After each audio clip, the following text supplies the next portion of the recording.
Welcome, everybody, to another Sober Life podcast. I'm your host, Scott Jones. I want to thank you for taking a little time and joining us today as we talk about all things about recovery. And there's plenty of shows out there that's going to spend a whole lot of time talking about addictions and mental health and all the pain and the sorrow. We like to focus on the other side. We like to focus on recovery, helping other people, making differences, and all of the positive things that go with that. So please take a moment, hit the like button, make sure you subscribe, and leave a comment for us to read. Whether you agree with something, disagree with something, or you'd like to be on the show possibly, leave those comments. It's important we read them all. Again, this is coming to you from Sober Life Studios, brought to you by One Brother, One Sister. If you got a few moments, go to onebrother1sister.com. Make a small donation so that we can continue to train first responders and veterans at no cost to them in how to deal with trauma, PTSD, addictions, and mental issues. Thank you very much. We've got a great guest. This is Samantha Hewitt from Ascend Recovery Center. She's actually one of the partners there. She's the CEO or COO, or she's got C's and O's and something, and she does a lot of work. We've crossed paths before, but we just got a chance recently to get to know each other a little bit, and I'm very excited to have her with us. Samantha, how are you? I am great. Thanks so much for having me, Scott. I appreciate it. 100% my pleasure. And I've been looking forward to talking to you about this because you've got this great energy and this enthusiasm about what you do, and that's really important these days, right? I mean, it's a hard business. It's a hard business, and I appreciate that. Going through everything, being in the field for some time, you see a lot, and it can pull you down if you let it. It's easy to become jaded. Yes, very easy. And sometimes we feel like we protect ourselves by shielding ourselves from the people that don't make it and the hardships and the sorrows that we deal with every day.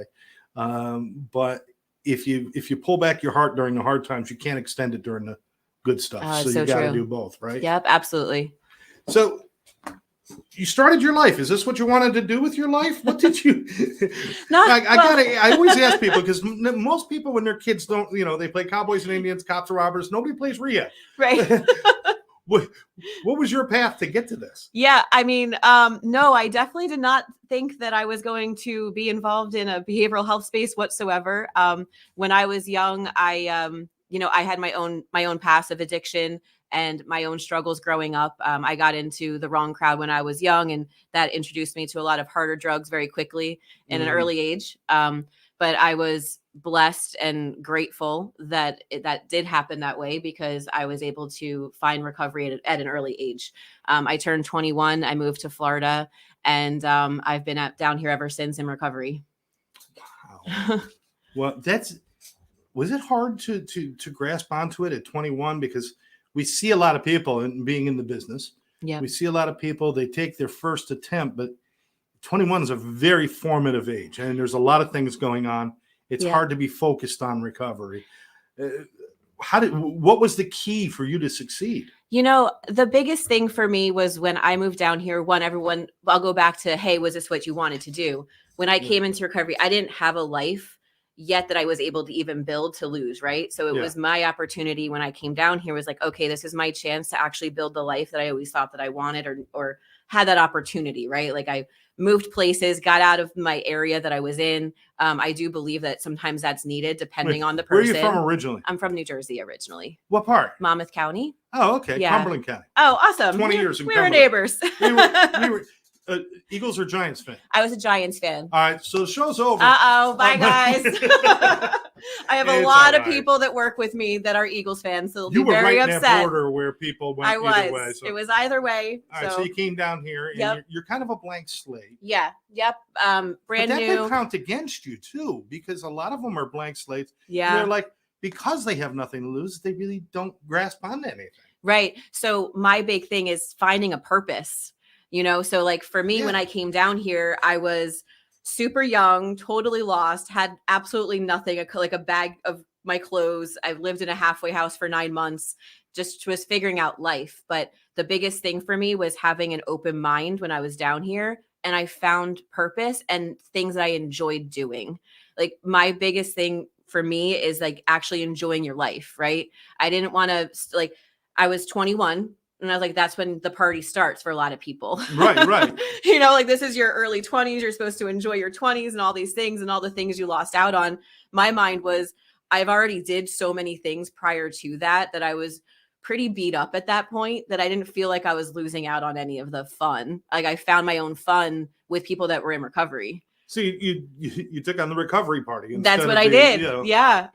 You know, we really we would go out every night. We would go bowling. Like we kept ourselves busy when we were that age. And I found people of the same age as me to do it with, you know, and that's where like my journey began, my foundation. So you're saying 21, and then you're telling me around 17, 18 years. See, that doesn't add up because you're only 29 now. Yeah. So I can lie. I'm the host. What does it matter? Please lie. 29, 38, you know, it's all good for me. We're all good. We'll accept it all. See, when you reach my age, which is dirt, you can just say anything.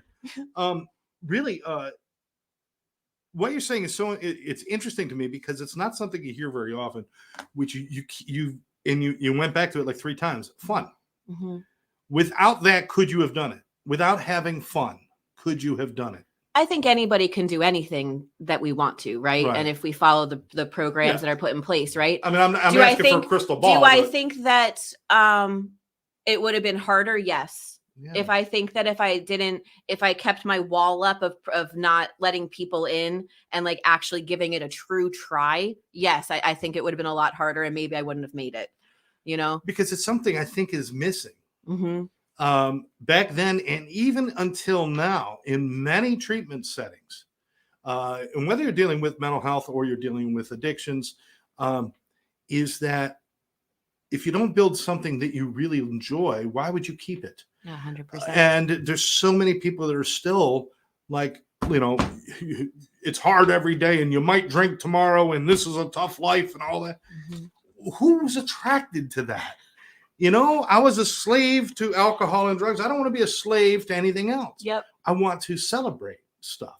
Is that important in your journey, bringing that with you, that need for enjoyment and fulfillment? Absolutely. Yep. I, like you just said, we were a slave to the drugs that we were doing or whatever it was that was your choice that brought you down, you know, but for me, the freedom, like I'm free. Like, and I think that's why people say, hey, you like, I appreciate you say that I have a great, you know, energy to me and I'm excited of what I do because I feel like I'm truly free today. You know, why wouldn't I be? Like, I mean, and we've had loss, we've had great things, bad things happen to us throughout that time. But at the end of the day, I'm still free. Yeah. You know, one of the great things is nobody's ever going to hurt me worse than I hurt myself. Yep. So I really live fairly fearlessly with people. I mean, it's like, I'm not afraid of being hurt.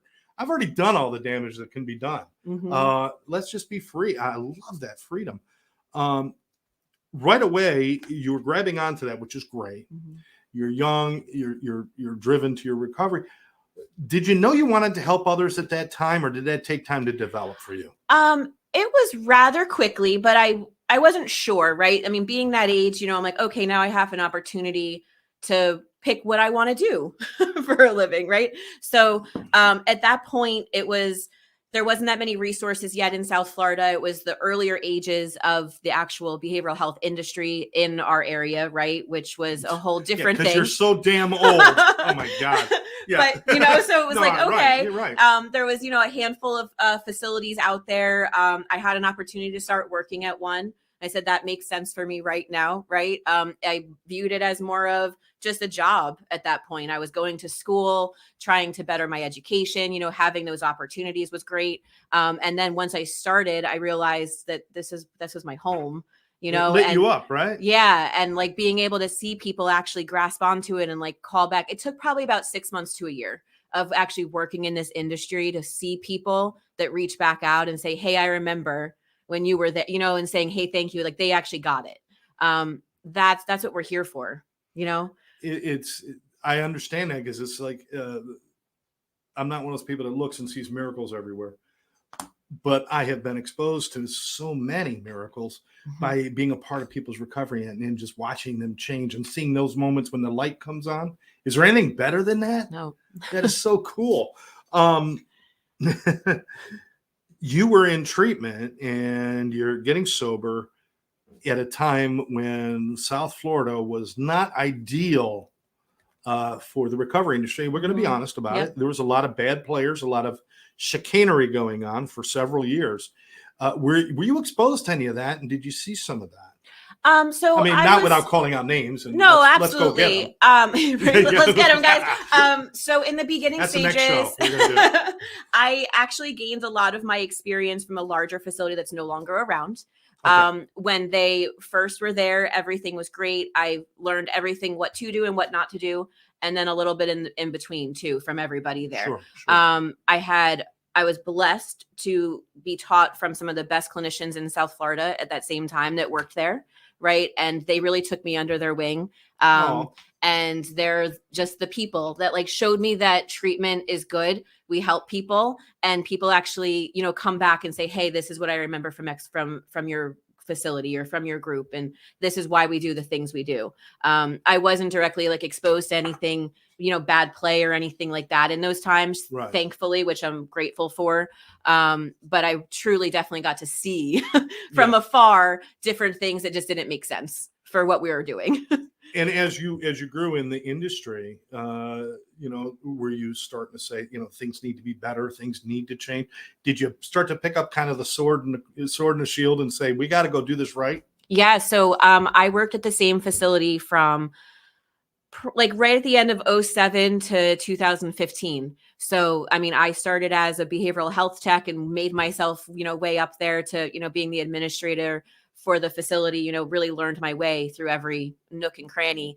And then in 2015, I was presented with an opportunity to open my own facility with some other partners. And so I went with that. Was this one of those out of the blue moments, or was this something that you worked towards, or was you just ran into it? Originally, so I always wanted to. So probably 2 years prior to that was when my brain started thinking like, hey, I would really like to make actually like a bigger difference, right? I worked at a facility that had a lot of beds, which to me, when I say that, I mean that there was a lot of clients we took care of, right? And people flew under the radar when that happens. Yeah. And that's a really big thing for me is I was a fly under the radar girl. So it didn't really work with my values, right? And like my views and like what I wanted to do. So about 2 years prior to that opportunity, it was always in my head. I just never thought I would ever have that opportunity, that chance to really do that. It was presented to me in early 2015, an opportunity to make that happen. So I said yes. Wow.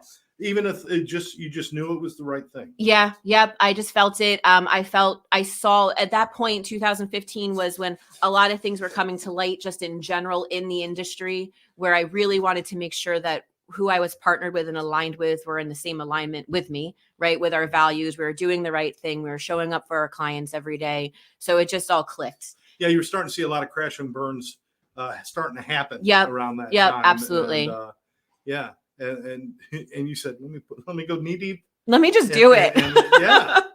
And that desire to make a difference and do that. Mm-hmm. I want to be quite frank. I know a lot of people that went into it for the right reasons. They raised themselves up to a high enough level where now it becomes more about keeping the doors open and the money than about the client. They forget the mission that they had. How do you keep that perspective? And now you've got 4 different facilities. You're running all over. You're doing a lot of work. It's good work, but how do you keep the perspective of that person that you were at the beginning? So for me, my big thing is that we keep all of our facilities small, and I do that for a reason. And it's one for the client care, but also for the leadership too. Now, when you say small, give me the size of the patients that we care for every day, right? So and every nobody location. under 5 foot tall. Yes. No, I'm kidding. No, we don't take anyone tall. Nobody tall, because then you got to look up. You hurt your neck. Yeah. Size, like, the capacity, like 30 beds kind of things. So like we have a facility in New Mexico. We're 8 beds in New Mexico. Oh, okay. So that's like boutique style. Yes. Even in our facility in West Palm is only 15 beds. So you're really focusing on client-centered care. Yes. Yeah. 100%. We just partnered with a detox facility in Port Charlotte. We're 10 beds there. When we met them, it was just made complete sense. They were on the same vision and mission as us of keeping those smaller facilities. One that helps with the client care 100%, but also for the leadership too. Like we keep our vision when it comes to that. I love that. I love that. Thank you. No, obviously you can go a little bigger Mhm. with a detox only because it's a medical For sure. model besides the clinical. It doesn't really have the clinical, but I get it. And I love the fact that you're doing that. Mhm. And I think if more people did, I think they keep thinking more and more heads in beds, more and more and more, but you start to lose yourself in that. You do. And, when it's just, when you know everybody's name who's in your facility just by looking around the room, that's amazing.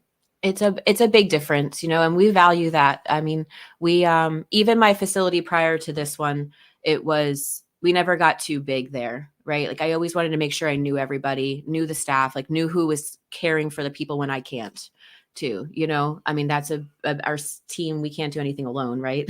No, we're big team players here, and we want to make sure that we know everyone on our team. And no, I'm not knocking any of the larger facilities. I mean, everyone has a place in this world, right? Like everybody needs something different. We're not special. We're not, a magic facility by any means. And I know the larger ones aren't either, but there needs to be a room for us as well. Well, you addressed something that you spoke of is you were the one who flew under the radar. Yep. If I just, even if I do everything right and I just don't make waves and don't speak up, I could actually go completely unnoticed in a 35, 40-day program when you got 150 clients there. Yep. And we've seen this happen over and over again. And these are people that if you had the time to reach them, really could use that help. Mm-hmm. Is that like a big motivator for you? Is knowing how that feels? Oh, absolutely. I mean, because that's the difference, that we're trying to make, is that if someone actually needs help, we can see it, right? Like I want our clinical team to be able to see that Bobby's having a bad day without Bobby having to say, hey, I'm having a bad day, because he's not at that point yet to maybe really advocate for himself. Right. Right. So like for our team to like see that and be able to go in there and say, hey, like, and actually address it with them, that's a huge difference, instead of him going back home and come back tomorrow and never addressing what was bothering him in the first place. Well, and unfortunately, that's where you end up with some places where it's like, well, he should have spoke up. He wasn't engaged. But what did you do to bring him out? Right. I know I love people always say, I'm not going to work harder at your recovery than you are. Well, isn't that kind of what we're supposed to do until they know how to do it? Yes. Are they supposed to like magically know? Right. I mean, what is going on here? We need help, They need help. Absolutely. And, you got to have the right staff. Before we go further, I know people out there are probably saying, Scott, shut the hell up and tell us where this magical place is. And I'm going to tell you right now, this is Ascend Recovery Centers. Now, on this, I have Florida, New Mexico, North Carolina. I'm missing what? We have Port Charlotte Detox as well. So we have 2 Florida locations now. Oh, okay. Port Charlotte, which is over near Tampa. Yep. Detox. There's their number, 833-623-2403, ascendrecoverycenter.com. And then it'll take you to any of the facilities you want to look at through the one site, which is terrific. Learn about them. Ask questions. Yes. I'm going to ask him questions. We're going to talk about, we got a lot more to talk about. Trust me, but I'm not going to ask questions that are on your mind. So make sure that you reach out and ask those questions. Please do not be one of those people who just get swayed because there's a pretty picture on a website. My God. Oh, I mean, we can put pretty pictures on websites. Yep. Everyone can. Yeah. Right? Yeah. But it's about getting to know the people. And when you're working, when you create a facility like Ascend, where it's so focused on the clients and stuff, you need a special staff to stay focused and to take care of this. Because for some of them, they might be coming out of facilities where it's like, I had to take care of 25 clients all by myself, and now I've got like 7. But you've got to keep them focused on the main focus, right? Mm-hmm. Yep. So how do you, what do you look for in your staff? I guess that's the question I'm looking for. I mean, it really depends for the role, right? I mean, for our clinical staff, we have an amazing clinical team. Dr. Joe is our corporate clinical director for Florida and also for New Mexico. He's been around for a while, so I put that in his hands to vet all of our clinicians. You allow him down in New Mexico? I do. Does he bring his motorcycle with him? Sometimes I really am right? trying to get him to, and he provides supervision to everybody, and he still stays engaged to make sure that everybody's, one, taking care of themselves too, because I'm a big believer in, we can't really help anyone if we're not helping ourselves first. So we have to I've seen Yes. so many people in our industry use this as their own wellness routine. If they're in recovery, if they're not, they use this as their way to feel better. It's not should not be that way. We need to take care of ourselves outside of here, and this is what we do to get to show up for our clients. Yeah. It's really easy if you're in recovery, coming in here and using this as your program. Seen that a lot too, and it's one of those fine lines. And I mean, it's going to happen. There's moments where it's helpful. Absolutely. But you cannot be drawing everything out when you need to be putting everything in, and right. You got to balance that. And I mean, there's obviously times where self-disclosure is appropriate and things like that. I'm not saying that that's not the case. It's just, we have to be well first to do it. Right. If we're not taking care of ourselves, we're showing other people what recovery looks like. But if we're showing up like not dressed properly or being negative or doing these different things, like that's not a good mirror of what their life could be like if they actually just follow their recovery path. Absolutely. So I mean, that's a big thing for me. Everyone's energy that we employ is also a big thing for me. And I mean, I really rely on Dr. Joe a lot for the clinical side of things. That's his expertise. I'm not a clinician, so I do let him really vet everybody on that side. Dr. Joe brings something that few clinicians bring, which is a joyful attitude and a smile that he carries with him. I think I don't think I'm understating when I say 95% of the time when you see him, he's smiling. Yes. Every once in a while, he may have the scowl. That takes a long time to get to that, by the way. If you want some triggers, I'll tell you what they are because I worked with him years ago.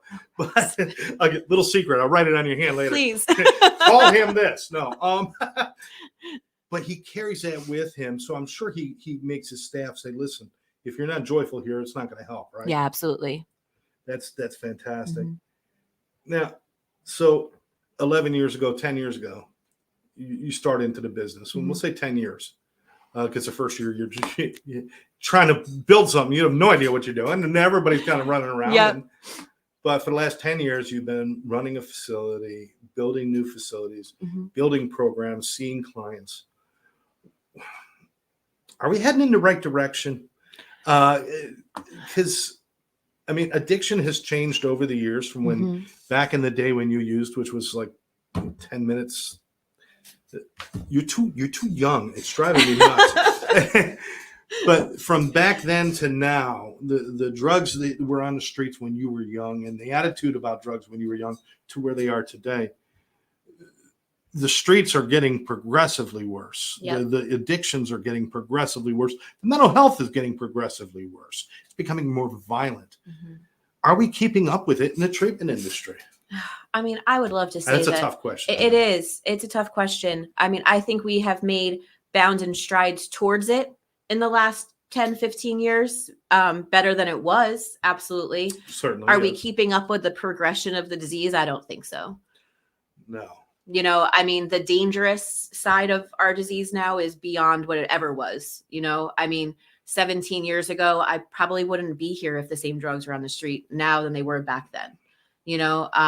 I'm very aware of that. And I know how grateful I know how blessed the people are that made it out, Yes. Or never had to experience that level of dangerousness on the streets. Are we keeping up to that? I don't know. I mean, I think everyone can do better. Yeah. I mean, it's you made a good point though. I mean, back in the day, it was almost, there was a safeness to our addiction.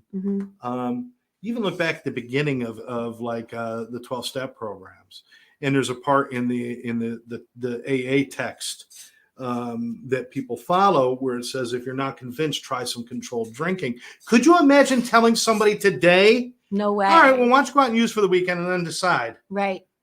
Because people are dying. We've got things like, God bless, we got things like fentanyl, which you and I both have suffered great losses because of that. Yep. And then just all of our clients that we've lost because of that. It's hard not to get discouraged, right? I know. Sometimes. It is. Absolutely. I just keep looking for new innovative ways to bring to the table. I've realized that everyone has their part in this. If they choose to be on this mission with us, that's great. But we have different things that we can do, right? So like for me, it's constantly looking out different programs, different ways that we can bring into our facilities that's something new, anything, right? Everybody has a different path. Well, I see things like this art therapy and stuff like that, which many treatment centers have no idea how important it is to tap into the creative side of the mind. Yeah. What have you found in working with things like art therapy? Oh, we love it. I mean, we do art therapy once a week. I think that's something that taps, like you just said, it taps into the creative piece, but it also, it gives people a purpose of that they're able to, right? And it gives them a different ways to express themselves. Some people aren't creative, right? Or it's uncomfortable for them to do that. But the people that never have had the chance to really sit down and paint, like, I mean, look at like all your beautiful artwork that you do that you got into, right? Like you would have never have, if you had the chance to just sit down and actually do that. Yeah. And like give yourself a chance to express yourself differently. It helps I everybody. thought about it for years and then finally I did it. Right. But had it been like right in front of me and had an opportunity to really see those. And I think those are the kind of things. See, I think sometimes we look a little too far into the surreal and not so much into just the self. Yeah. And saying, what is it we need to reach within people so that we can transcend these diseases? The thing is, we have, I'm getting really flustered now. This is when I get excited when we talk these kind of conversations. You have a business that treats something that doesn't exist as a thing. Which is, you treat addiction, but you really don't treat addiction because addiction isn't a thing and alcoholism isn't a thing. It is a combination of things within a human. So what you're doing is you're treating the person so that they can transcend the illness. Yep. Which is just a weird concept. So why wouldn't you want to tap into every piece of that person you can, right? Absolutely. And including number one, joy. Yep. Do you try to bring some of that joy into with the clients one-on-one and with them in the groups and things? Is that an important part of what you guys do too? Oh, absolutely. I mean, for us, like, but that's how this whole conversation started, right? Is us, finding that happiness somewhere and finding what you love. Doesn't mean that I have to love it. It's something that brings you your joy, right? You have to find that. That's a huge piece in all of our facilities is find what makes you happy, right? Without drinking or using drugs. Like what is that other piece? There's a piece there. If you don't know it, think like you need to like dig deep and find that joy that brings you that true joy, not just surface level stuff too, because a lot of people can go down that's a whole other conversation, right? Is like being the surface level stuff that we think is joy, but find what's truly gives you that heartbeat every day to show up. Returning to your core. Absolutely. Yeah. And discovering that. Yep. Because some people, they've been so separated for so long that, that they have no idea. I mean, everybody's like, you have to be your authentic self. And here's the thing. When I look in the mirror, at least when I was first getting sober, I looked in the mirror. I'm like, I don't know what my authentic self is. And if I tried to act that way, I'd probably be lying. Right. How do you find those things? I mean, I think that's really the area we need to build and develop. I mean, just an opinion. What do you think? I agree. I mean, I remember I was the same way. I didn't know who I was, or who I was supposed to be, or I knew what I was supposed to be, right? In like the eyes of whomever that is, right? But I didn't know like who I actually was, and that stuff takes time. It takes time. It's trial and error. It's to figure out, I'm going to do this today, or I'm going to try painting. I'm going to listen to music. I'm going to go, like, for me, I'm a water baby. I like being on the water, fishing. Like, that's my serenity, right? If I'm not working, I'm on the water. Like, everyone knows me. But that's my joy. That's where I meditate. That's where I go. Like, that's where I'm at peace. Right. So that's the same thing as maybe you with painting or someone that plays music or whatever their outlet is. Yeah. That's what it is. Meditation, yoga, like whatever that is, you just got to find it. But I didn't know that 2 days in recovery, Well, no. Right. So it's a time thing. It takes us time to grow and figure that out for ourselves. We as the facility that someone comes to, it's our mission to help them along that road. Right, is to hold their hand and to show them the different opportunities that might be a good fit. doesn't mean that if you're in art, doesn't mean you have to love it, right? But it might be a good fit. It would be so easy if you can open a book and say, okay, Bob, you're supposed to be this. Right. And let's teach you how to be this. But that's not what, it's kind of what the old standard was. Mm-hmm. Everybody's going to do this. Everybody's going to do this. You're all going to come out doing the exact same thing and living the exact same life. That makes no sense. You got one guy from Topeka, one guy from San Diego, and one guy from Orlando, and you give them all the exact same formula to get better. That makes no sense. None. But that's what we've been doing. And Yeah. that's classically why we've been behind the 8 ball. And now it's really got to be more about really, really learning about the individuals. And I love the fact that you stumbled onto it personally yourself by saying, I need a life that I enjoy. And, Mm-hmm. and you, even though you weren't like consciously thinking, this is the formula, Right. Right. you knew you wanted to be happy. Yep. And that's really just, I think that's the key to what we're looking for. You deal with a lot of different things. Do you deal with Matt? We do. Okay, don't let him in. He's a son of a bitch. He's a terrible guy. Matt, I knew him when I was a kid. No, I'm kidding. We're talking about medically assisted treatment, and called other things too, but it's Subutex, Subox, and Yep. These things were developed for short-term use. And unfortunately, some people go into it with the attitude of, I just take this forever and I don't have to do any work. Yep. Is that how you approach it, or do you approach it a little differently? Yeah, no, I mean, so I come from, so in the beginning, Matt, or, any of the things that are attached to that was kind of shunned against, right? Yeah, in a sense, right? There was a stigma attached to it. Hey, you shouldn't do this, my thought process now, growing through it, seeing personal things that have happened to me that, that might have affected that as well. But I do believe in medication assisted treatment for certain individuals. Again, I'm huge on the individual. Yes. What worked for me isn't going to work for you, and vice versa, right? So why are we pushing it down? Like, you have to do this or you don't have to do this. Do I think someone should be on Suboxone for the rest of their life? Absolutely not. Right. That's just harming your body and doesn't actually give you the chance to live your life to the fullest that it can. Right. You're always going to be attached to something. You're always have that in your brain that you need this to be well. Right. Yeah, and that's just a crappy way to live life. You don't have to live life that way. Do I think that it's needed for people? Absolutely. Do I think that it's needed for chronic relapsers that just can't get it together enough just to see the light or to find that purpose? 100%. But that's where it should stop, though, right? Like, and with therapy attached to it. Done in combination with therapy and exploration, so that you can control that urge while you're trying to show them what's possible. That's all it is. And then when they find something that lights them up, that's when you can titrate them off. And Absolutely. You can take care. I love that kind of idea. I don't like this idea of some people just have to be on it. No. And it's like, there are some that require or need help. Certainly, everybody's a little bit different. I love that. What do you think are the biggest lessons you've learned? Like, maybe preconceived ideas that you had before you started building this 10 years ago.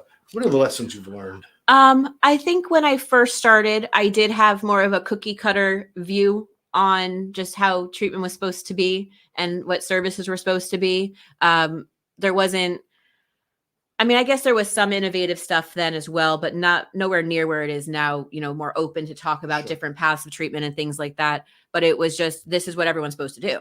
Right. So it's just, you come to group, you go to your group, you go see your therapist, you see the doctor, you go to your meetings. It was just this is it. Here you go. But through life experiences and then also seeing clients coming through the door and it not working for everybody and the rate that not just the facilities I've owned personally, but across the board, our success rate is terrible.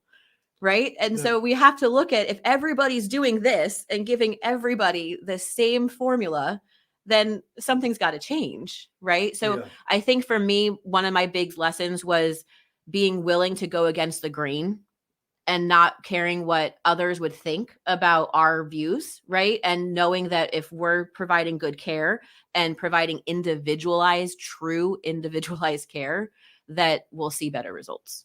Right. And like being comfortable enough to doing that instead of saying, no, I have to follow these rules that were put in front of me. you know, because someone might think something of me, or someone might do this, or, you know, like having those worries as well in our industry, because our industry is filled with a lot of people that are in recovery as well. Right. And not everybody always takes care of themselves, and judgment comes along with that too. So, Yes. you know, that was always in my head too, was worrying about being judged for how we provide treatment, you know. Yeah. And that was a big piece for me. And I finally learned, like, that was probably one of my biggest hurdles to get past, was to not worry about what other people's views are or thoughts are. Is we have our program, we know what we're doing, we know we provide good quality care, and that's it. Is it perfect for everybody? No. Someone might need a large facility to go to, and they might need other things that we don't provide, and that's fine. I'm not here to save the world. I'm here to care for the people that come to our facility. And right? you also know when you recognize somebody might not be a good fit, maybe it's because their age is so much different than your core group there, or because maybe they have some mental health thing going on that you think it's not appropriate for this kind of facility. Yeah. You place them you don't just say goodbye, right? No, never. You never. work with other places, and you this industry, the ones who try to stand alone as an island don't make it. You've got to work with others, right? Absolutely. I mean, we work with a ton of professionals in the industry, you know, and we always have. I'm not really big on having enemies in life in general. Like, why am I battling with somebody that works in the same industry with me? Like, we're all on the same team, you know. There's plenty of people's lives that need to be addressed, you know. Like, it's not like they're going to take. They took all of the addicts. Yeah, I mean, never going to happen. That's never been a thing for me. I've never been like worried about that, or, you know, like, oh my gosh, this person, they have so many beds. Oh my gosh.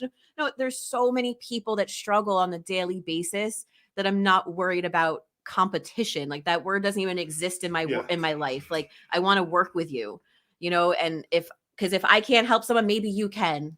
And if you send them to somewhere else that might be more appropriate, and then they are successful, you've been a part of that success personally. Yep. And it looks good on you guys. But that's awesome. One of the things that I learned when I was working in addiction and addiction treatment, and I was a program director, so I was always come up with new ideas, was how difficult it is to implement something new and to get something new accepted. And it's like, well, no, that's not what we do. Well, why not? Why not? Well, the insurance companies aren't going to pay for it. I'm like, why not? If it's changing a life, isn't that what they're looking for? So that's what shocked me, was how difficult it is just to implement new ideas. Did you have the same issues? Oh yeah. Pushback is, you know, part of life in general, but absolutely, you know, we definitely get some pushback for any change. People don't like change, right? It's easy to show up and know what you're going to do every day and be good at it. People also like to be good at what they do. So if you provide them some change and it's uncomfortable because they're not an expert at that, then now it's, you know, then it goes into their selves, right? Oh, I'm not going to be good enough for this, or I don't know it already. I'm not an expert. I'm an expert at this. So it's just about training and leadership, you know, and showing them why, right? Well, that's why I love what you're doing with Ascend, because you got people like Dr. Joe and a few other people that I met there that are all about that. It's like, hey, why not? Why not? Why not try? I mean, as long as we're sure it's not doing harm, why not see if it'll do some good, right? Yep. Because there's so much we just don't know. So much.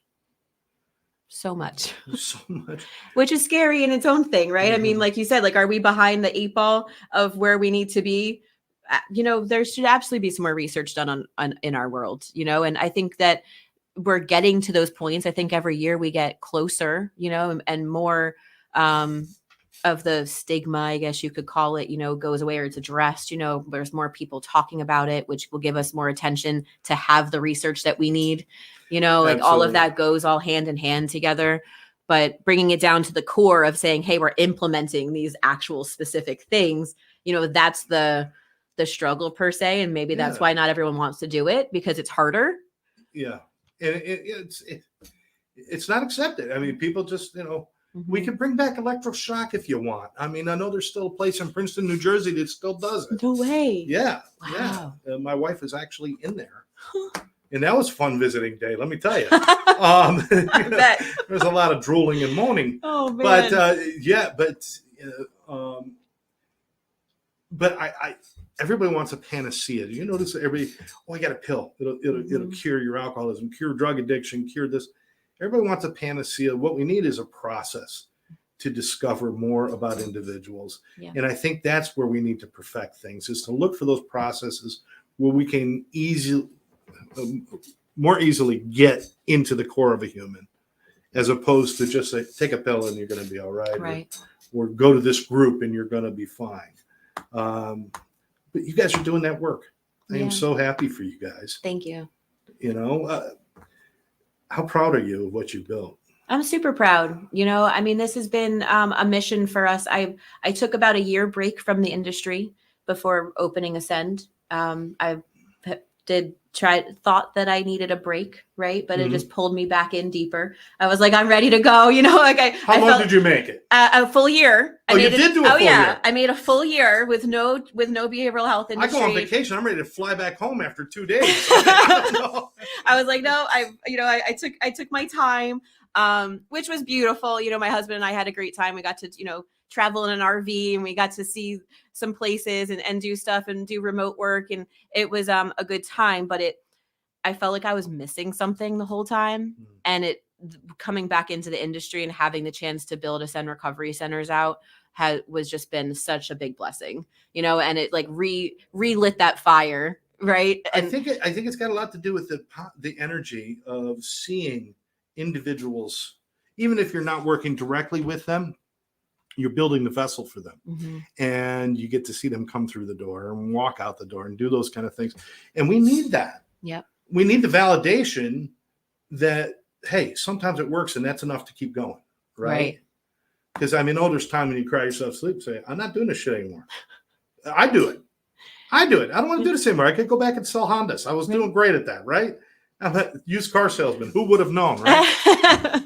But there's times when I'm just like, I can't take one more call of a failure. I can't take one more death. I can't lose one more person close to me or who was in my heart. And then the next morning I wake up and I said, but if I don't show up, who will? Yep. Do you have similar feelings sometimes? Oh yeah. I mean, what we do is not for the faint of heart, whatsoever. Owning, operating constantly, like we don't have days off, right? It's a 24-hour 7, constant. But we sign up for that for a reason, right? Because if I don't, who will, right? We also have a mission that we're on to provide care to places that don't have the resources, right? That's why we have random locations with Ascend, like Albuquerque in New Mexico. There's no resources there. So that's why we're there. Aliens. Just aliens. Not from over the border. I'm talking about up in there. The sky. They're there. Yep. They're there. Yep. Strange place. They're there. They got 2 beds for aliens. That's it. We can only keep 2. That's the New Mexico limit. That's what they say. And the radiation goes crazy. And it does. The fumes get a little funny. But that's why we do it, though, right? We show up. We show up. One of the things I learned is that the best way for me to care about my recovery is to care about everyone else's too. Yep. And if I don't care about somebody else's, how can mine have any meaning? And I got to ask you, you mentioned your husband a couple times, and you're the RV couple. I get it. Great. Probably got Christmas lights you hang when you get to a park or stuff. I might have. I knew it. Maybe once. Is he supportive of this lifestyle? Because it's not easy to live with somebody with this lifestyle. Absolutely. So we began dating when I was already in this lifestyle. So I always tell him, you knew what you signed up for. You knew what you signed up for before, so you can't say anything. He's totally supportive. He doesn't have the same background as me, but he understands my passion with what I do. And he knows that if I'm going away for a couple of days to oversee a facility or build a new one, it's for a purpose that drives me. So very, very extremely grateful for my husband and supporting me at all times. And he knows it takes a special person to put up with people like us, because when you answer the phone at 3 a.m. Yep. And it's like, they have to know that every phone call that we miss could be the one that was the most important. Oh, absolutely. So we have to answer them. We have to be there for those things. You know what? You are so awesome. I want to remind everybody one more time. This is Ascend Recovery Centers, Florida, 2 locations. We've got over here on our side, and of course over on near Tampa in Port Charlotte. Port Charlotte, yep. For the detox. New Mexico, they have the landing pad for the flying saucers and everything. It's perfect. In North Carolina, I can't say anything bad about North Carolina. Some of the most beautiful. It's beautiful. So beautiful there, isn't it? Yeah, we're in Charlotte, which is such a cool city. Oh my! I spent like a week in Charlotte. Felt like 3 days. I wanted to see so much more. There was so many cool things. You're more than welcome to come up and check us out. So whenever you want. So come on down or up, I guess. Yeah, no, you and I are going to do some stuff together. It's going to be awesome. Some good projects and stuff. But please check out Ascend Recovery, 833-623-2403, ascendrecoverycenter.com. Talk to somebody there. Don't just look at pretty pictures and say, oh, I want to go there. Make sure you talk to somebody and ask questions. There's no dumb. The only dumb question is the one you didn't ask. So please ask questions. Mm-hmm. I'm going to ask you because I always do this with people I'm just getting to know, and I think you and I are like fast friends, and it's awesome. So this is good. But just so that people can get to know you, I'm going to ask you to trust me. And this is a survey, just so people can get to know you as a person. Are you willing? Sure. All right. This was done a great interviewer, Bernard Bravo from France. And then James Lipton picked it up and used it for the Actors Studio. Oh, cool. And so now I use it. And what is your favorite word? Favorite word? Your favorite word? Ooh, that's a tough one, Scott. That's not a normal question that someone would ask. This is how we get to know people.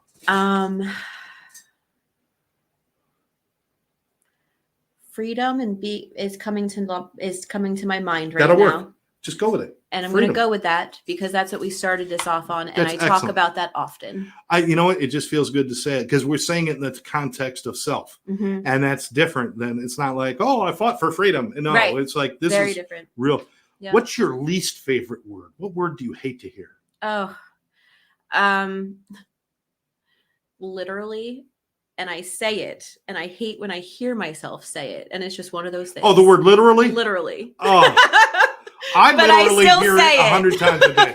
Literally, I cannot. Literally, people who use that, and they don't use it properly. Ever. And I catch myself doing it too. And I'm like, oh, how judgmental I saw that myself. movie literally a million times. Literally. No, that's not literally.